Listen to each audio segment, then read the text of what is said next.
네, 다음으로 이 시각 월가 시간입니다. 오늘은 DB증권 잠실금융센터 김병수 PB 모셨습니다. 어서 오십시오. 네. 자, 작년에 이 10월쯤에 좀 고점을 찍고 코인 시장이 사실 좀 계속 지지부진했었는데요. 어제 비트코인이 자정 조금 넘어서 1억 원이 붕괴가 됐고, 바이낸스에서도 한때 6만 3천 달러까지 좀 떨어지기도 했습니다. 급락 이후에 지금 좀 반등을 보이고 있긴 하지만 여전히 PB님 지금 7만 달러 회복이 안 되고 있는 상황이거든요. 우선 비트코인이 왜 이렇게까지 떨어지는 걸까요? 네, 일단 가상화폐 시장은 사실 어떻게 보면 기대를 품고 많이 올랐던 시장 중에 하나입니다. 특히 트럼프 대통령이 당선되면서 더 많이 주가가 오르는 모습을 보였는데 어제 같은 경우는 한 18% 정도 내려가면서 6만 달러 선까지 추락하는 모습을 보였고 이게 이제 2022년에 가상화폐 거래소였죠. FTX가 파산하는 사태 이후에 최대 1일 낙폭이다라고 알려져 있습니다. 종가 기준으로 2024년 10월 말 이후 15개월 만에 최저 수준을 지금 보이고 있는데 가상화폐 친화 정책을 이제 트럼프 대통령이 이야기를 하면서 당선 이후에 상승분을 사실상 전부 반납한 수치 아니냐라는 이야기도 나올 정도로 가상화폐 가격이 많이 내려온 상태입니다. 올해 들어서만 20% 이상 하락하는 모습을 보였고 지난해 10월 어떻게 보면 고점이죠. 그때와 견주어서 하락폭은 약 48%로 거의 반토막에 육박하다라는 이야기도 있어서 지금 지금 차트상으로도 좀 거래량 가치가 좀 낮은 상태다라고 먼저 말씀을 드려보겠습니다. 다만 심리적 저항선으로 여겨지던 7만 달러까지도 내려오게 되면서 어떻게 보면 비트코인이 가격이 많이 내려오지 않았나라는 이야기도 있고 특히 하락을 이제 저점 매수 기회로 생각을 해서 레버리지로 들어온 어떻게 보면 투자자들도 청산을 당하면서 다시 한번 가격 하락을 더 부추긴 모습을 보였지 않나라고 어제의 사태를 좀 요약할 수 있을 것 같습니다. 다만 이제 가상화폐는 지금까지 뭐 디지털 금이다, 이제 인플레이션의 회피 수단이다라고 주목을 받고 있는데 사실 어제나 또 이전에도 어떻게 보면 큰 폭의 하락을 하는 모습을 보였습니다. 그렇기 때문에 안전자산 또는 달러 또는 금을 대체할 수 있는 자산이냐라는 그 의미에는 아직까지도 사실 의문점이 있다라고 먼저 말씀을 드려보고 싶고 저도 몇 번 말씀을 드렸던 기업인데 비트코인을 매입하게 되면서 좀 이거에 대해 각광을 받던 이제 스트래티지라는 회사도 주가가 한 14% 가까이 빠지는 모습을 보여서 비트코인의 차트와 같은 모양으로 이어지는 모습을 보이고 있어서 좀 문제가 있지 않을까라고 말씀을 드릴 수 있고 특히 스트래티지 같은 경우에는 자사의 이제 비트코인의 매입 평균 단가가 7만 6천 달러다라고 이야기를 한 적이 있습니다.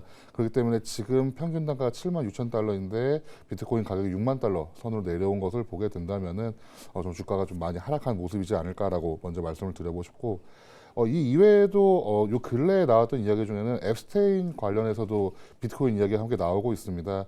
요 근래 이제 법무부에서 앱스테인의 과거 사진이라든지 이런 문서들을 좀 공개하는 모습을 보이고 있는데 최근 공개된 이제 앱스테인 파일에 비트코인이라는 단어가 1,512원 등장했다라고 해서 큰 논란이 있었다라는 기사가 함께 있었습니다. 마찬가지로 비트코인 초기 개발자들과도 관계가 있었다라는 이야기도 있었고 2014년에는 이제 브룩 피어스의 소개로 코인베이스에 300만 달러를 투자했다라는 내용도 함께 공개가 되었기 때문에 좀 앱스테인의 좀 부정적인 영향이 어떻게 보면 가상화폐 시장에 좀 부정적인 영향을 끼치지 않았을까라고 말씀을 드려보고 싶고 가장 큰 원인 중에 하나는 저는 연준 의장 선출이라고 생각합니다. 연준 의장이 워시라는 이제 전 연준 네. 이사로 지목이 되게 되면서 매파냐 비둘기파냐 아니면 통화주의자냐 시장주의자냐라는 어떻게 보면은 지금 이제 연준 의장으로 선출된 이제 워시에 대한 성향이 파악이 되지 않았기 때문에 좀 어떻게 보면 변동성이 큰 자산들이 더 큰 변동성과 공포심을 좀 자극하는 게 아닐까라고 좀 말씀을 좀 드려보고 싶습니다. 사실 요즘 코인 투자자들은 굉장히 억울하거든요.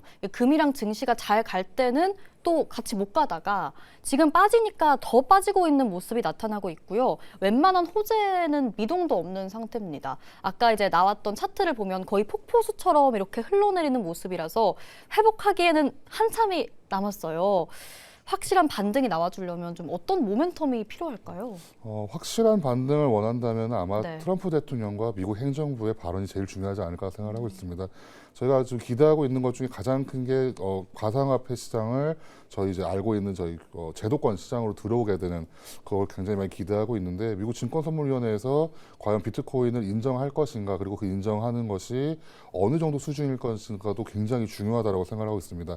다만 방금 말씀드린 것처럼 비트코인 쪽 또는 가상화폐 시장에서 좀 안 좋은 영향을 끼치는 기사들이 많이 나오게 되었고 특히 어떻게 보면 지금 연준 의장으로 이제 지목된 전 연준 워시 전 연준 이사가 어떤 성향인지가 아직 파악이 되지 않은 게 공포심을 좀 자극하는 모습이다라고 먼저 말씀을 드리고 싶고, 그에 따라서 뭐 저희 비트코인만 빠지는 게 아닙니다. 지금 아시다시피 전 세계 주식도 많이 빠지고 네. 있고 금 비롯해서 은도 빠지고 있기 때문에 네.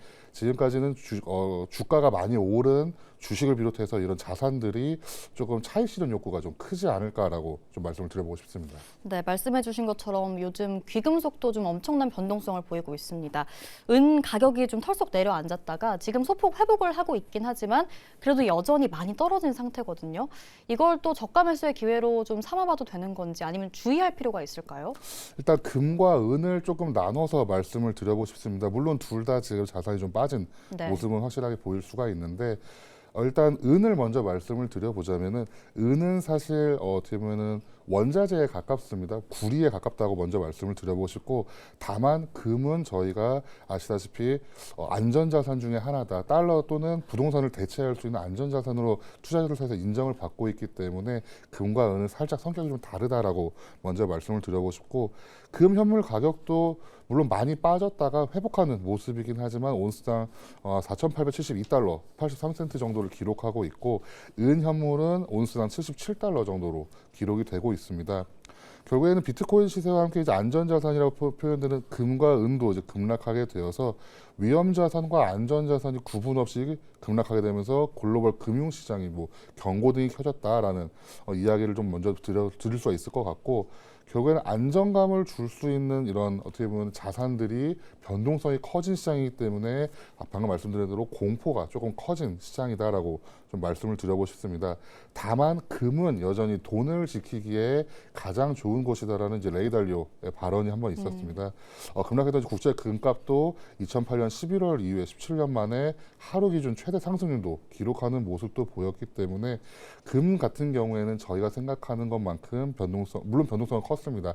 변동성은 컸지만 안전자산이라는 것에 대해서는 투자자들의 이견이 크지 않다라고 좀 말씀을 드려보고 싶고, 그렇기 때문에 지금 저희 한국 투자자들은 어떻게 보면은 금과 달러를 같이 좀 투자할 수 있는 방법을 좀 고민할 필요가 있다라고 좀 말씀을 드려보고 싶습니다.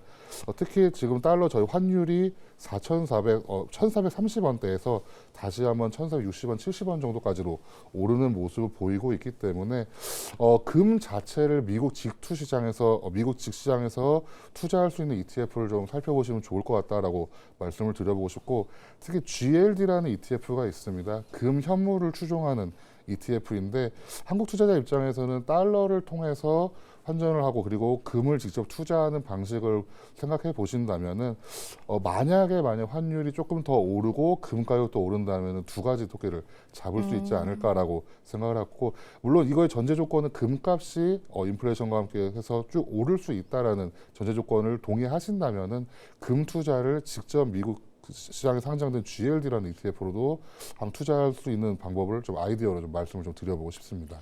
네, 또 환율까지 고려를 했을 때 금을 달러로 투자하는 금의 현물 ETF GLD가 좀 적절해 보인다라는 의견을 제시해 주셨습니다. 시장 자체가 지금 좀 공포 심리가 가득한 상황이고 많이 빠졌던 이유 중에 하나 핑계라고 할까요? AI 설비 투자에 대한 막대한 지출에 대한 부분이었거든요. 장 마감 후에 아마존이 실적을 발표를 했고 호실적이라고 생각이 드는데 그럼에도 지금 9% 넘게 밀리고 있어요. 자, 이 실적이 어땠는지 한번 짚어보면서 이게 과도한 투매인지 한번 설명해 주실 수 있을까요? 네, 아마존 같은 경우에는 사실 저는 좀 보면서 좀 안타깝다라는 이야기도 좀 제가 아까 방송 전에 장난스럽게 좀 말씀을 좀 드렸던 경우 있는데, 주당 순이익이 뭐 1.95달러다, 컨센서스가 1.97달러에 대비해서 하회했다라는 이야기로 좀 주가가 빠졌다라고 말씀을 좀 드려보고 싶고, 그 이후에도 2026년에 설비 투자로 2천억 달러를 투자하겠다라는 CEO의 발언이 있었습니다. 그랬더니 자본 지출로 이제 쇼크라는 표현과 함께 주가가 좀 빠지는 모습을 보이고 있는데, 클라우드 부분에서 이제 뭐 우려와 함께 실적에 대한 불안감이 선반영되었다라는 요약을 먼저 드려볼 수 있을 것 같지만, 비단 아마존뿐만 아니라 구글, 아마존, 마이크로소프트 이제 빅테크가 올해 AI 인프라 투자를 사상 최대 수준으로 늘리겠다라고 이야기를 지금까지 많이 해오고 있습니다. 뭐 실적 발표와 함께 말을 할 때도 있고 아니면 인터뷰를 통해서도 밝힌 적이 있는데 이 불안감이 조금 더욱더 뭐 증폭됐다. 특히 뚜렷한 수요자인 소프트웨어 업종이 불안한 가운데 지출만 늘리는 것이 아니냐라는 심리가 이제 투자자 사이에서 좀 확산되는 이야기가 좀 보이고 있어서 알파벳에 이어서 이제 아마존까지도 AI 투자 경쟁을 벌인다. 그리고 이에 대한 피로도와 수익률 악화가 좀 우려가 되지 않았나라고 좀 말씀을 드려보고 싶고 결국에는 AI 인프라에 대한 투자가 오히려 단기적으로는 데이터 센터 공급 과잉, 비용 부담에 따른 수익성 저하로 이루어질 수 있는 좀 어떤 부분은 좀 양날의 검처럼 다가오는 것이 아닐까라고 좀 말씀을 좀 드려보고 싶고 현재 시장에서는 결국 수급 불균형과 이제 단기급 등의 피로감이 결합된 모습이라고 생각을 하고 싶습니다.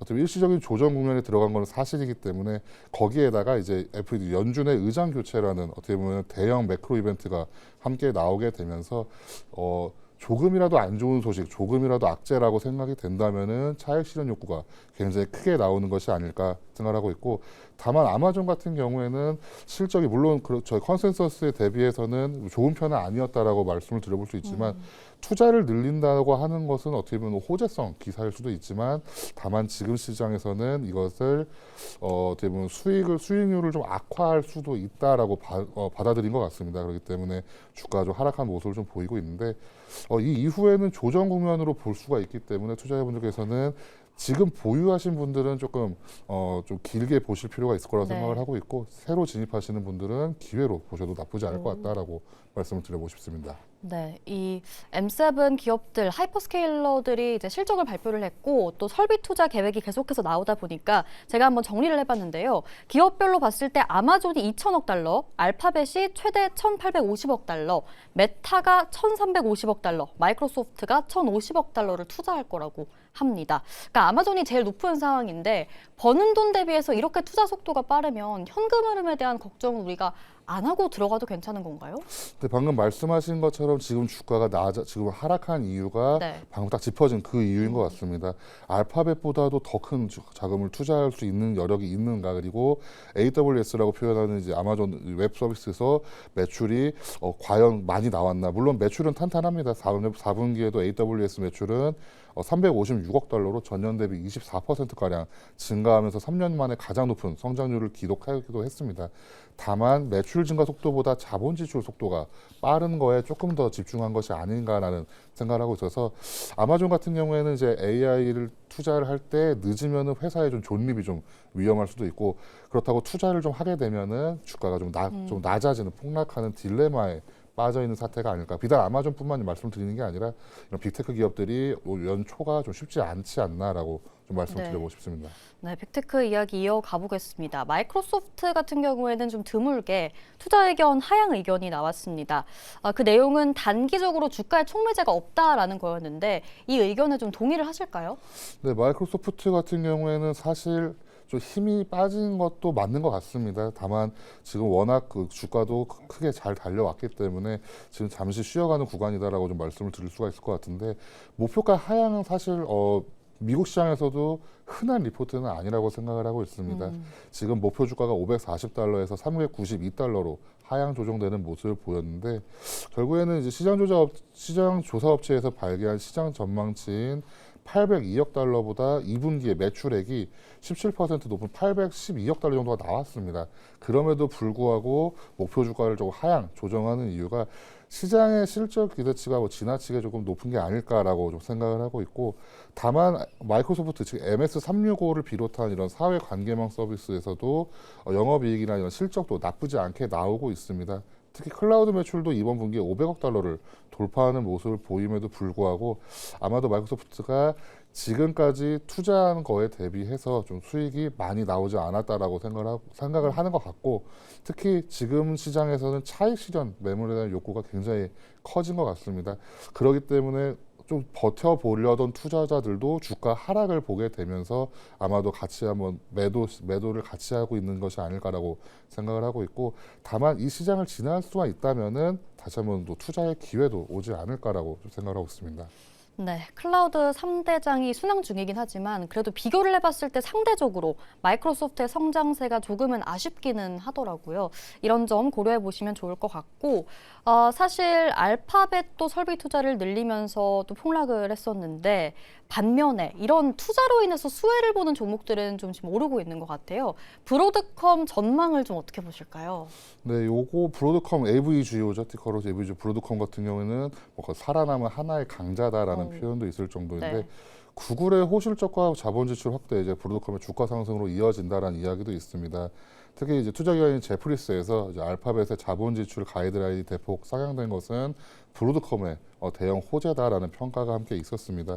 특히 차세대 인공지능 지출 확대에 수혜를 입을 수 있는 유일한 위치에 있다라는 설명까지도 곁들여져 있는데 일단 알파벳 실적 발표에서 어떤 이야기가 있었는지가 제일 중요한 것 같습니다. 올해 AI 데이터 센터 구축 등을 위해서 1,850억 달러까지도 투자할 것이다라고 밝혀져 있습니다. 작년 915억 달러의 거의 2배 수준인 것으로 1,200억 달러를 약간 밑돌 것이다라고 저희가 예측을 했었는데 이거보다 더 큰 수준이었다라고 먼저 말씀을 드리고 싶고 그렇기 때문에 이날 알파벳의 주가가 조금 안 좋았던 것도 맞습니다. 알파벳 같은 경우에는 자본 지출 계획이 이제 AI 지출 확대에 대한 확실한 신뢰의 표시다라고 이야기가 함께 나오고 있는데 브로드컴이 이제 알파벳의 차세대 칩 2개 세트를 공급하고 있습니다. 공급하는 데 있어서 경쟁사보다 앞서 있다는 평가가 함께 있어서 2027년에 구글의 전체 물량 600만 단위 중에 대략 85% 이상이 브로드컴을 향할 것이다라는 이야기가 있어서 여기서 유일하게 어떻게 보면 주가가 크게 하락하지 않은 모습을 보인 거의 유일한 회사이지 않을까라고 생각을 하고 있고 이에 비롯해서 비슷한 회사 하나를 좀 소개해 드리려고 합니다. 네. 마블 테크놀로지스라는 회사를 보시면 좋을 것 같은데 마블 테크놀로지스 같은 경우에는 주가 모양이 굉장히 저희 브로드컴과 굉장히 비슷한 모양을 보이고 있습니다. 지금 주가도 아직은 고점 대비 작년 12월 대비해서는 조금 빠지는 모습을 보이고 있긴 하지만 브로드컴과의 차트 모양이 굉장히 유사하고 특히 같이 하고 있는 ASIC라고 표현을 하는데 맞춤형 반도체라는 것을 하고 있습니다. 엔비디아에서는 굉장히 고성능의 반도체를 만들어서 납품을 받고 있지만 이 이외의 다른 반도체 시장에서는 각 업체들에게 맞는 반도체들이 꼭 필요합니다. 그걸 ASIC 또는 ASIC라고 표현을 하고 있는데 브로드컴과 함께 어떻게 보면 대항마 또는 쌍두마차라고 표현을 할 수 있어서 지금 차트 모양을 보시면 그 주황색 선 아래쪽에 있는 선이 저희 마블 테크놀로지스의 차트인데 어떻게 보면은 지금 AV주 브로드컴과 굉장히 유사한 차트 모양을 함께 따라가고 있어서 이 두 종목을 함께 보시면서 어디가 조금 더 주가를 먼저 반등을 할 수 있을지를 좀 살펴보시는 것도 좀 투자하실 때 좀 필요하시지 않을까라고 좀 생각을 하고 있습니다. 네, 빅테크의 투자 자체가 굉장히 공격적이다 보니까 이 돈이 그럼 어디로 흘러갈 것이냐 생각해 봤을 때 또 대부분 반도체가 될 텐데요. 반도체 또 종목 중에서도 맞춤형 반도체를 생산하는 마벨 테크놀로지 추천 종목으로 챙겨와 주셨습니다. 자, 그럼 우리 서학개미들은 사실 지금 프리마켓을 보면서 생각을 해본다면 빠졌기 때문에 들어가고 싶다. 저가 매수의 기회로 좀 보는 경향이 있는 것 같아요. 지금 엔비디아도 오르고 있고요. 팔란티어도 오르고 있고요. 전반적으로 반도체 섹터 다 좋은 상태입니다. 그렇지만 물론 통계일 뿐이지만 통상적으로 2월 자체가 좀 증시가 부진한 달이라고 하더라고요. 그래서 이번 한 달 대응 전략을 세워본다면 현금 비중을 좀 갖고 보수적으로 가는 게 좋을까요? 아니면 이럴 때 확실하게 들어가는 게 좋을까요? 어떤 게 나은 전략인지 생각이 안 나시나요? 아니 생각이 안 나는 건 아니고 마음속에 있는데 이게 카메라 앞에서 말씀드리기가 좀 쉽지 않아가지고. 괜찮아요. 가감 없이 말씀해 주세요. 네, 일단 제 생각에는 투자는 반드시 이어지는 게 맞다고 생각을 하고 있습니다. 다만 지금 시장은 특히 미국 시장 같은 경우에는 저희가 자는 동안 이루어지는 일이 많이 있기 때문에 이런 기사들이라든지 정보들이 조금 늦을 수가 있다라고 먼저 말씀을 좀 드려보고 싶고 특히 미국이 어떻게 보면 노동 시장도 악화되고 있다라는 기사도 함께 나오고 있고 결국에는 이제 서학개미들이 표현되는 이제 국내 투자자들이 미국 쪽에 이제 조정시 매수 바이더 딥이라고 표현하는 조정시 매수 전략을 좀 이미 나선 것 같습니다. 지금 한국 시장 같은 경우에는 1월에 굉장히 좋았지만 미국 시장은 12월부터 조금 내려가는 모습을 보였기 때문에 이미 이때부터 좀 투자가 많이 진행된 모습을 보이고 있는데 미국 시장 같은 경우에는 어떻게 보면 매수는 많이 할 수 있지만 매도는 좀 쉽지 않은 시장이라고 생각을 하고 있습니다. 그렇기 때문에 종목 또는 이런 ETF들을 하나 굉장히 괜찮은 또는 공부를 열심히 하신 다음에 투자를 만약 이어나가실 때에는 꾸준한 매수 전략이 가장 유리한 시장은 제가 볼 때는 미국 시장이라고 생각을 하고 있습니다. 특정 종목, 뭐 테슬라라든지 알파벳이라든지 뭐 엔비디아를 말씀드리는 게 아니라 미국 시장 자체가 AI 반도체 시장이 시작이 된다면은 그때부터는 미국 시장 전체적으로 어떻게 보면 전 세계의 자금이 들어갈 수도 있습니다. 특히 트럼프 대통령이 생각하는 강달러 또는 이런 미국 패권주의에서는 그쪽 미국 투자가 더 늘어날 수도 있기 때문에 지금 시장 빠지는 걸 조정이라고 생각하시는 게 맞다고 생각을 하고 있고, 다만 이 조정이 길어질 수 있다는 점은 분명히 염두에 두셔야 될 것 같습니다. 그렇기 때문에 특정 종목 하나를 꾸준히 매수하시는 전략보다는 종목을 좀 기간을 나누셨으면 좋을 것 같습니다. 주가가 빠진다고 매수하시지 마시고 기간을 나누셔서 한 달에 한 번 또는 2주에 한 번 정도를 특정 종목을 꾸준히 매수하신다면은 지금 조정 시장에서도 낮은 가격에 주식들을 사 모을 수 있는 전략이 충분히 되실 수 있기 때문에 이 전략으로 투자하신다면은 지금 빠져 있는 이 시장을 어떻게 보면은 조금 잘 헤쳐나가실 수 있지 않을까. 이미 저희 한국 투자자들이 제가 지금 기사를 찾아보니까 굉장히 많이 사고 있습니다. 특히 ETF 3배짜리도 많이 들어가셔 있는 어떻게 보면 강심장이 있는 나라이기 때문에 이거 살펴보신다면 아마도 좀 공격적인 또는 이제 성공적인 투자를 좀 하실 수 있지 않을까라고 생각을 하고 있습니다. 네, 역시나 분할 매수가 좋아 보인다라는 말씀. 그래도 뭐 개별 종목으로 꼭 안 들어가도 ETF로 대응하는 방법도 있으니까요. 참고해 보시면 좋을 것 같고, 자, 마지막으로 고용 데이터 자체가 좀 부진하다 보니까 경기 민감주들이 잘 가다 조금 주춤했거든요. 경기 민감주 섹터 그래도 좋게 보실까요? 근데 경기 민감주 시장은 어떻게 보면 좀 민감하기 때문에 그렇기 때문에 경기 민감이라고 생각을 합니다. 지금은 어떻게 보면 필수 소비재 시장으로 좀 손바뀜이 일어나지 않을까라고 생각을 하고 있어서 저번에도 한번 말씀드렸었는데 월마트가 생각보다 주가가 좀 잘 가고 있습니다. 심리적으로 불황이 시작될 때 대형 할인마트가 이제 매출이 증가하는 경향이 있어서 월마트 한번 살펴보시면 좋을 것 같습니다. 네, 월마트까지 이야기 나눠봤습니다. 저희가 준비한 내용은 여기까지입니다. 여러분 모두 즐거운 주말 보내시고요. 저희는 다음 주 이 시간 다시 찾아뵐게요. 함께 해주셔서 고맙습니다.